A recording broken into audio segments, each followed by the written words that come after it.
सर्वशक्तिमान पिता, पुत्र और पवित्र आत्मा के द्वारा आमीन।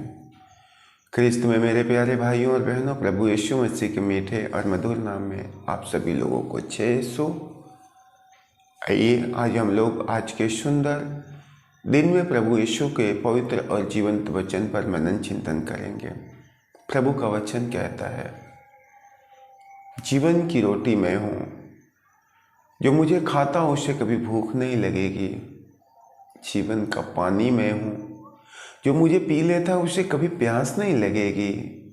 और उन्होंने कहा है, मेरे मुंह से निकलने वाला शब्द कोई साधारण शब्द नहीं है, वरन इन एक एक शब्दों में तुम्हारी जिंदगी छुपी हुई है। मेरे प्यारे भाइयों और बहनों, आज इस संसार में हम लोग देखें तो एक संपूर्ण और परिपूर्ण जीवन हमें प्रभु के वचनों के द्वारा ही देखने को मिलता है। परिपूर्ण जीवन जब तक हम प्रभु के वचन पर ना चलें हम नहीं पा सकते हैं। हम लोग देखते हैं संत यूहन्ना का सुसमाचार उसका अध्याय 3 पद संख्या 16 में प्रभु ने कहा हुआ है कि ईश्वर ने जगत से इतना प्यार किया कि उसने उसके छुटकारे के लिए अपने इकलौते पुत्र को अर्पित कर दिया, ताकि जो कोई उसमें विश्वास करे उसका नाश न हो, वरन उसे अनंत जीवन मिल जाए। मेरे प्यारे भाइयों और बहनों, ये अनंत जीवन प्रभु में ही है, और अन्यथा हम सब सारे जीवन में ढूंढते रह जाएं, जिंदगी कहाँ है, जीवन कहाँ है, हमें जीवन नहीं मिलने वाला है। संसार में देखा जाए बहुत सारे ऋषियों ने, संत महापुरुषों ने, महामुनियों ने जीवन का बहुत सारा मार्ग ढूंढा, बहुत सारा उपाय किया, लेकिन अनंत जीवन का मार्ग सिर्फ और सिर्फ यीशु के पास है, और उसके सिवा हमें कहीं अनंत जीवन नहीं मिल सकता है। लोग अनंत जीवन की, उस परम जीवन की खोज में त्याग करते हैं, तपस्या करते हैं, अपने शरीर में यातनाएं झेलते, पीड़ाएं झेलते हैं। बहुत सारे लोग हजारों हजार साल तक एक पैरों पर खड़े होकर के तपस्या करते हैं, एक स्थान पर बैठ करके अंतर्ध्यान होकर के तपस्या करते हैं, लेकिन फिर भी उन्हें जीवन नहीं मिलता है। जीवन है कहाँ? हमें जिंदगी कहाँ से मिलेगी?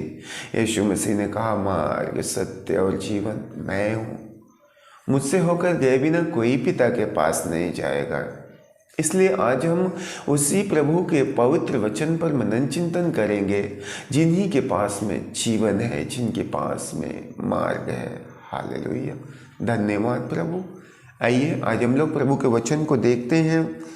संत मत्ती का सुसमाचार उसका अध्याय 26 पद संख्या 26-36 हम लोग पढ़ते हैं। तो वहाँ पर हम लोग देखते हैं कि यीशु मसीह संसार का उद्धार करता, मुक्तिदाता बन करके आए। उन्होंने अपने प्राण पीड़ा में, अपने क्रूस पर चढ़ाए जाने से पहले अंतिम प्रार्थना की थी। वह अपने शिष्यों के साथ पहाड़ी पर चढ़ करके प्रार्थना कर रहे थे।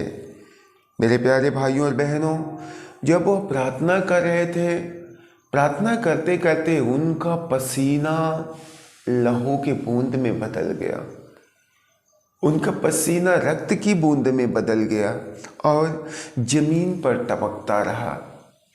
जिस प्रकार मनुष्य के बदन से पसीना बह करके जमीन पर टपकता है, उसी प्रकार यीशु मसीह के मुंह, बदन से पसीने की जगह लहू बह रहा था और वह जमीन पर टपक रहा था। लेकिन फिर भी ईश्वर ने, उस यीशु ने पिता से प्रार्थना करना नहीं छोड़ा। वे पिता से प्रार्थना कर रहे थे, हे पिता, हो सके तो दुख का प्याला ये मुझसे टल जाए, मृत्यु का प्याला मुझसे टल जाए, किंतु मेरी नहीं आपकी इच्छा पूरी हो। मेरे प्यारे भाइयों और बहनों, हम सब अपने जीवन में दुख की घड़ी में, विपत्ति की घड़ी में, संकट की घड़ी में टूटने लगते हैं, घबराने लगते हैं, हम निराश होने लगते हैं। लेकिन हमें यीशु से सीखना है, हमें प्रभु से सीखना है जिंदगी की परिस्थितियाँ कैसी भी क्यों न हो, कितनी भी विकट क्यों न हो, लेकिन हमें घबराने की ज़रूरत नहीं है, हमें निराश होने की ज़रूरत नहीं। हमें उस ईश्वर से प्रार्थना करना है जिस प्रभु ने कहा है कि यदि तुम मुझ में रहो, मेरी शिक्षा तुम में बनी रहे, तो तुम बहुत सारा फल उत्पन्न करोगे। जो प्रभु कहता है कि जो खराई से मेरे मार्ग पर चलता है, मैं उसकी हर बात में रखवाली करूँगा, उसकी हिफाजत करूँगा। इसलिए तो यीशु अपने जीवन काल में पिता के वचनों पर चलते रहे, उनके कामों को ईमानदारी से करते रहे।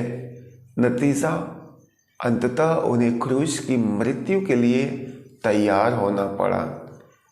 उस दुख की घड़ी में, विपत्ति की घड़ी में, जब वो टूट रहे थे, जब वो कमजोर हो रहे थे, उस समय में वह अपने पिता से अपना रिश्ता बनाते हैं, अपना संबंध बनाते हैं।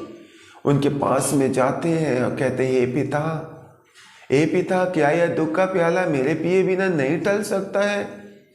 यदि हो सके तो इसे तू टाल, यदि हो सके तो इसे तू खत्म कर, अन्यथा मेरे जीवन में मेरी नहीं वरन तेरी इच्छा पूरी हो। मेरे प्यारे भाइयों और बहनों, ये कारण है कि यीशु मसीह उस अपने जीवन में आने वाले घोर विपत्ति का डट कर के सामना कर पाते हैं और अपने स्वर्गीय पिता की इच्छा को पूरी कर पाते हैं। अब लोग देखते हैं कि वह एक राजाओं के राजा थे, वह एक प्रभुओं के प्रभु थे, लेकिन फिर भी उनके सर पे कांटों का ताज पहना दिया गया, उन पर यातनाएं की गई, उन पर सताव किया गया, उन्हें मारा गया, उन्हें कोड़ों से घायल किया गया। लेकिन फिर भी ऐसे में यीशु ने अपने नम्र और विनम्र स्वभाव को नहीं छोड़ा। लोगों ने उनके चेहरे पर थूका, उन्हें थप्पड़ मारा, लेकिन फिर भी प्रभु ने इन सब कुछ को चुपचाप स्वीकार किया। आज जब जीवन में हम चाहते हैं कि हमारे जीवन में ईश्वर की कृपा हो, हम भी ईश्वर की दृष्टि में बने रहें, हम भी उनकी निगाहों में सदा उपस्थित रहें, तो हमें भी अपने जीवन में होने वाले अत्याचार और निंदा को उन्हीं के समान नम्रतापूर्वक सहना पड़ेगा। क्योंकि मेरे प्यारे भाइयों और बहनों, इस संसार में एक भी व्यक्ति ऐसा नहीं है जो लड़कर के विजय पा सकता है। यदि लड़कर के विजय मिल सकती तो सारा संसार नाश हो जाता है, बर्बाद हो जाता। क्योंकि आज आपके द्वारा आपके ऊपर किए गए अत्याचार के कारण आप किसी से लड़ो और किसी और के ऊपर अत्याचार वह आपसे लड़े, ये सारा जिंदगी लड़ते लड़ते खत्म हो जाएगा, लेकिन जीवन नहीं बच पाएगा। इसलिए तो प्रभु ने हमें एक सुंदर उदाहरण दिया है सहनशीलता का। कोई भी व्यक्ति लड़के महान नहीं बन सकता। हम यीशु के जीवन से सीखेंगे, हम सहकर के महान बन सकते हैं। आगे अब लोग देखते हैं कि प्रभु यीशु मसीह क्रूस्ड होते हैं।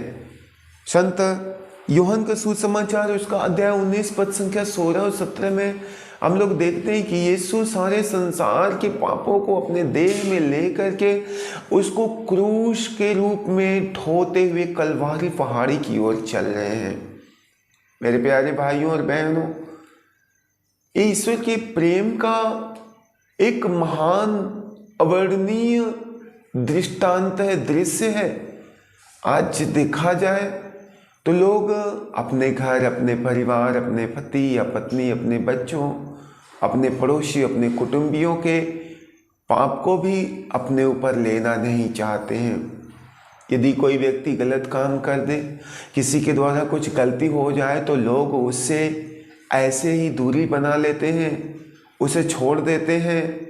जाओ, तुमने जैसा किया वैसा भरो, तुमने पाप किया उसकी सज़ा तुम्हें भुगतनी पड़ेगी।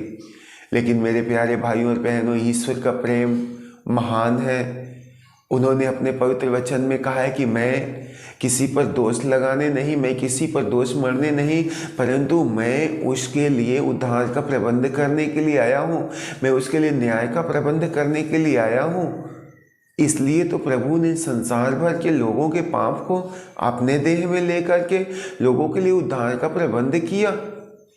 लोगों के पापों को उसने अपने ऊपर ले लिया। जो मार संसार के लोगों को खानी थी उसे यीशु ने खा लिया। जो थप्पड़ लोगों को खाना था उसे यीशु ने खाया। जो दाढ़ियां लोगों की नोची जानी थी उसको स्वयं उन्होंने अपने आप को दे दिया। मेरे प्यारे भाइयों और बहनों, ये ईश्वर के महान प्रेम की निशानी है। ये ईश्वर की उस अद्भुत प्रेम की निशानी है जो वे माँ के गर्भ से लेकर के और अनादि काल तक हमसे और आपसे करते आया है।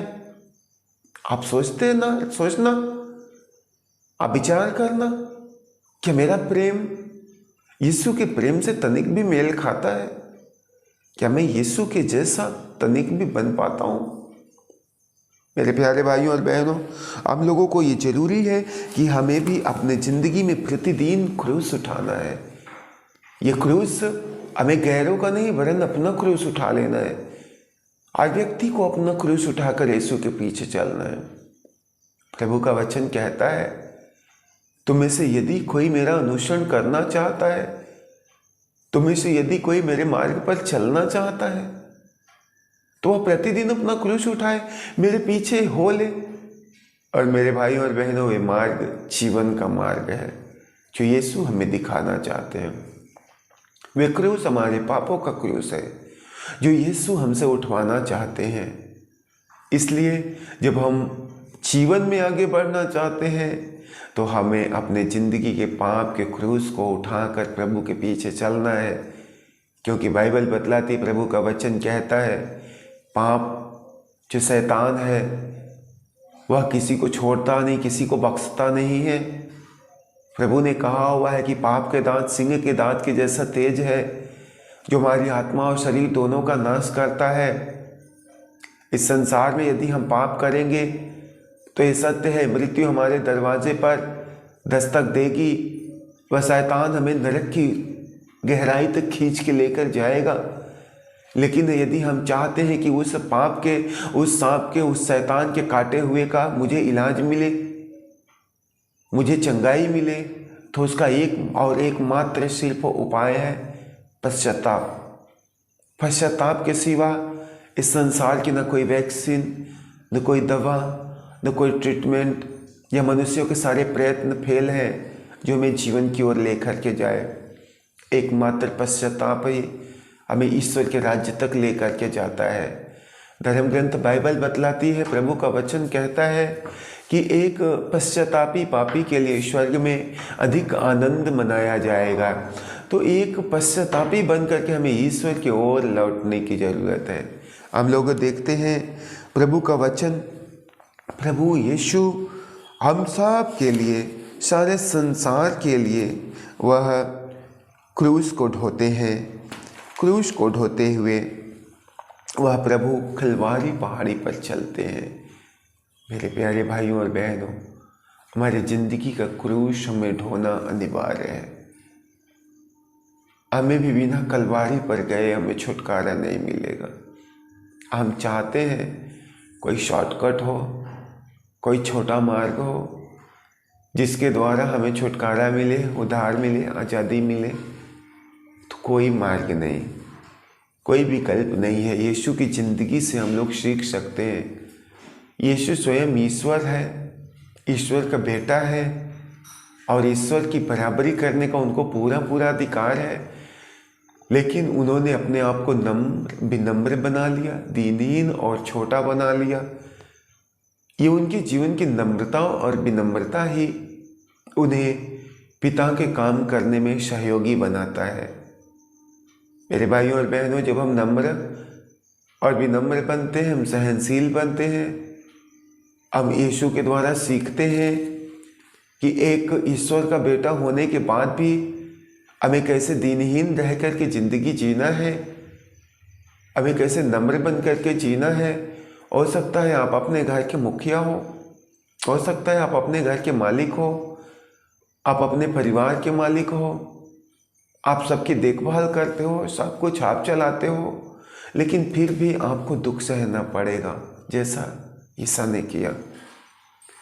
सारे संसार को चलाने वाला मनुष्य बनकर के जगत में आया और उसने सारे संसार के लिए दुख सहा, विपत्तियां सही।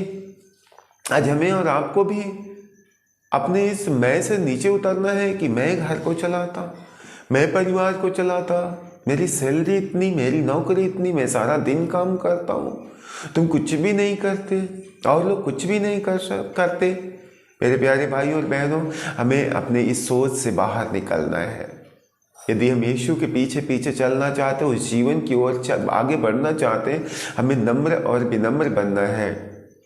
दूसरी बात, हमें यीशु के जैसा सहनशील बनना है। यीशु के जैसा सहनशील बन करके हमें उस प्रमाण को प्रमाणित करना है कि हम भी यीशु के पीछे चलते हैं, हम भी यीशु के पीछे पीछे चल रहे हैं।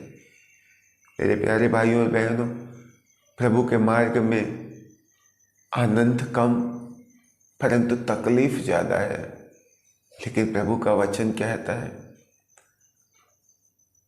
संत पौलुस कहते हैं, यदि प्रभु के वचन में चलते हुए, प्रभु के मार्ग में चलते हुए यदि मुझे विपत्तियों का सामना करना पड़े तो ये मेरे लिए गौरव की बात है, ये मेरे लिए आनंद की बात है। जब हम प्रभु के मार्ग में चल रहे हैं, हम उस जीवन की ओर चल रहे हैं जो जीवन अनंत कालिक है, जिसका अंत नहीं है। उन्होंने कहा हुआ है कि इस जगत में मेरा जीवन क्षणभंगुर है, नाक से निकलने वाले सांस के जैसा है। तो ऐसे सांस के जैसे क्षणभंगुर जीवन में यदि हमें दुख सहना पड़े, विपत्ति सहना पड़े, उस अनंत जीवन के लिए तो मेरे प्यारे भाइयों और बहनों, हमें बड़े उत्सुकता से तैयार होने की ज़रूरत है। जिस प्रकार में प्रभु ने कहा हुआ है कि थोड़ी देर की विपत्ति आपको अनंत आनंद में लेकर के जाएगा। एक मरीज व्यक्ति के शरीर में यदि कोई गांठ, कोई ट्यूमर हो जाए तो उसको दर्द देगा, उसको परेशान करता है। लेकिन यदि उस गांठ, उस ट्यूमर के यदि ऑपरेशन की बात आए तो वह ऑपरेशन की बात सुन कर के और डर जाएगा, और डर जाएगा, मेरा ऑपरेशन होगा, मुझे काटा जाएगा, मुझे चीरा जाएगा। लेकिन मेरे प्यारे भाइयों और बहनों, उस घड़ी उस व्यक्ति को अपने उस हर दिन के दर्द और पीड़ा से बढ़ करके वे ऑपरेशन समझ में आएगा। लेकिन जब वह अपने आप को उस ऑपरेशन के लिए तैयार करता है, नहीं, मुझे ऑपरेशन करवा लेने से मेरी हमेशा हमेशा के लिए बीमारी ख़त्म हो जाएगी, वह व्यक्ति ऑपरेशन के लिए अपने आप को तैयार करता है और अंततः ऑपरेशन के बाद जो उसको चंगाई मिलती है, उस चंगाई का उसके जीवन में, उस आनंद का उसके जीवन में कितना अनुभव होगा, कितनी खुशी होगी, वह व्यक्ति भली भांति महसूस कर सकता है। ठीक उसी प्रकार इस संसार में ईश्वर के वचन पर चलते हुए यदि हमारे जीवन में दुख है, तकलीफ है, तो हमें उससे चिंता करने की ज़रूरत नहीं है। ये ऑपरेशन हमारे जीवन में एक आनंद, सुख, आनंद, शांति, अनंत आनंद लेकर के आएगा। तो आज जब आप प्रभु के वचन को सुन रहे हैं, ईश्वर के वचन को सुन रहे हैं, अपने आप को तैयार करना। हमें अपने जीवन में दुख और तकलीफ़ों से भागना नहीं है, हमें यीशु के जीवन से सीखना है। उन्होंने कहा, मार्ग, सत्य और जीवन मैं हूँ। मेरे मार्ग पर चलेगा, सत्य का पालन करेगा, जीवन में तो जरूर जाएगा, लेकिन सत्य के मार्ग पर चलने में तुम्हें दुखों का सामना करना ही पड़ेगा। उन्होंने कहा है कि जब हरे पेड़ का ये हाल है तो सूखे पेड़ का क्या हाल होगा। यीशु मसीह हरे पेड़ थे, जीवन के दाता थे, जीवन देने वाले थे, लेकिन फिर भी उनको दुख का सामना करना पड़ा, उनको विपत्ति का सामना करना पड़ा। तो सोचो कि हमारा और आपका, संत यूहन्ना कहते हैं, प्रभु मैं तेरे जूते का पावदान खोलने की भी मेरी औकात नहीं है। तो सोचो कि अब हमारा क्या होगा, आपका क्या होगा। जब ईश्वर के साथ ऐसा हुआ, जो सर्वोच्च सर्वशक्तिमान था, तो हमारी औकात तो उनके जूते के फीते खोलने की भी नहीं है। लेकिन फिर भी यदि हम जिंदगी में जाना चाहते हैं तो हमें प्रयत्न करना पड़ेगा, हमें प्रयास करना पड़ेगा। हमारा यही प्रयास हमें जीवन में लेकर के जाएगा। हमारा ये प्रयास हमें ईश्वर के अनंत खालिक राज्य में लेकर के जाएगा। इस समय आप प्रभु के वचन को सुन रहे हैं, प्रभु के वचन को सुनते हैं, तो मेरे प्यारे भाइयों और बहनों, प्रभु ने कहा हुआ है, मेरा बेटा, मेरी बेटी, तुम वचन के श्रोता ही मत बनो, तुम उसके पालन करता भी बनो। हमें प्रभु के वचनों का पालन करता बनना है। बाइबल बतलाती है कर्म के अभाव में विश्वास निर्जीव है, एक कोमा पेशेंट की तरह है। जीवन तो है लेकिन उसमें काम नहीं है, उसमें परिणाम नहीं है, उसमें नतीजा नहीं है। एक कोमा पेशेंट को देखेंगे हम, जिंदा है, सांस ले रहा है, अन्य उपकरणों के द्वारा उसको भोजन भी करा दिया जाता है, लेकिन उसमें काम नहीं है, वे निर्जीव पड़ा हुआ है, वो बेकार पड़ा हुआ है। ठीक उसी प्रकार यदि हमारे अंदर में कर्म नहीं है तो हमारा विश्वास भी निर्जीव पड़ा हुआ है। धर्म ग्रंथ बाइबल में हम लोग बहुत सारे विश्वास का उदाहरण देखते हैं। बाइबल बतलाती विश्वास के अभाव में कोई ईश्वर की कृपा का पात्र नहीं बनेगा। यदि तुम विश्वास करोगे ईश्वर की महिमा देखोगे। मेरे भाइयों और बहनों, विश्वास के द्वारा बहुतांश चंगाइयाँ हुई, बहुतांश आशीषें और कृपाएँ मिली, लेकिन विश्वास करने वालों ने विश्वास के साथ साथ कर्म किया। जिस तरह 12 साल के रक्तस्राव से पीड़ित स्त्री के विषय में हम लोग जानते हैं, वह 12 साल की बीमारी से बीमार थे। 12 साल उसके बदन से रक्त पसीज रहा था। बीमारी के कारण वह टूट चुकी, कमजोर हो चुकी थी, निराश हो चुकी थी। लेकिन जब उसने यीशु के विषय में जाना, उस जीवन की रोटी के विषय में जाना, उस अनंत जीवन के विषय में जाना, उसने अपने मन में दृढ़ संकल्प किया कि यदि मैं यीशु के चादर के पल्लू को छू लूँगी, मैं भली चंगी हो जाऊँगी, मैं भली चंगी हो जाऊँगी। मेरे प्यारे भाइयों और बहनों, उस स्त्री ने मन में ये विश्वास किया। ये विश्वास उसके मन में हुआ। पहले उसने यीशु के चादर को नहीं छुआ, लेकिन उसने अपने मन में ये विश्वास किया, ये विचार बनाया। और आगे हम लोग देखते हैं, जब उसने मन में योजना बनाई तो उसके द्वारा उसने कर्म किया। वह बीमारी की स्थिति में, कमजोरी की स्थिति में अपने घर में पड़ी नहीं रही, अपने बिस्तर पर लेटी नहीं रही, परंतु वह कर्म करने के लिए अपने बिस्तर को छोड़ती है, अपनी बीमारी का परवाह नहीं करती है, वो भीड़ का परवाह नहीं करती, लोगों का परवाह नहीं करती, या यीशु ईश्वर क्या कहेंगे उसकी परवाह नहीं करती, परंतु उसका एकमात्र ध्येय अपने कर्म को पूरा करना। इसलिए तो वह उस भीड़ को चीरते हुए जाती है, यीशु के चादर के पल्लू को छूती है। विश्वास तो उसने अपने घर से कर लिया था, विश्वास तो उसने अपने बिस्तर से कर लिया था, लेकिन कर्म तो उसने यीशु के चादर के पल्लू को छूकर पूरा किया। ठीक उसी प्रकार में हम और आप भी, विश्वास तो आप कहीं भी रहो करते हो, कहीं भी रहो विश्वास करते हो, लेकिन विश्वास की पूर्ति तब होती है जब हम उनके वचन पर चलते हैं, जब हम उनकी आज्ञा का पालन करते हैं। तो आज जब आप प्रभु के वचन को सुन रहे हैं, अपने विश्वास को कर्मों की परिपूर्णता तक पहुंचने देना, अपने विश्वास को गहराई तक लेके जाना। आइए हम लोग प्रभु के पवित्र चरणों में अपने प्रार्थनाओं को, निवेदनों को समर्पित करेंगे। इस समय आप सारे लोग जो रोगी हो, जो बीमार हो, जो दर्द में हो, पीड़ाओं में हो, चिंताओं में हो, निराशा और उदासी ने आपको घेर रखा है, इस समय हमारे साथ प्रभु से प्रार्थना करेंगे। अपने जीवन के सारे गलतियों और गुनाहों को मानते हुए उस अनंत जीवन की ओर बढ़ेंगे। सर्वशक्तिमान ईश्वर, परमपिता परमेश्वर, पावन आत्मा प्रभु, हम धन्यवाद देते हुए मेरे पिता, मेरे भाइयों और बहनों को तुझे समर्पित करते हैं, जो आज इस वक्त इस वचनों को सुन रहे हैं। प्रभु यीशु, जितनों ने अपने मन में दृढ़ संकल्प किया, एक पक्का विश्वास किया प्रभु कि आज से मैं उठूंगा और मैं मेरे पिता के पास चलूंगा, मैं अपने गलतियों और अपने गुनाहों को मानूंगा, कबूल करूंगा।